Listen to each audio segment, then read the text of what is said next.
ପିଙ୍କି ପିଙ୍କି ପିଙ୍କି ତୁ ଏଠି ଏକା ବସିକି କଣ କରୁଛୁ? ଆସେ ଦେଖିବୁ ମମି ଆମ ପାଇଁ କଣ ଆଣିଛି। ନାଇଁ ଦିଦି ତୁ ଯା ଏଠୁ, ମୋର ଏବେ ମୁଡ୍ ନାହିଁ। ୟାର କଣ ହେଲା, ସେ ଏତେ ଚୁପଚାପ କାଇଁ ବସିଛି?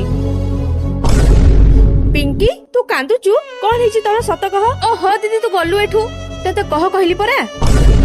ହଉ ତାହେଲେ, କିନ୍ତୁ ତୁ ପ୍ରମିସ କର ତୁ ଘରେ କାହାକୁ କହିବୁନି। ହଉ ଠିକ ଅଛି ବାବା, ଘରେ କାହାକୁ କହିବିନି। ଏବେ କଣ ହେଲା ମତେ କହ।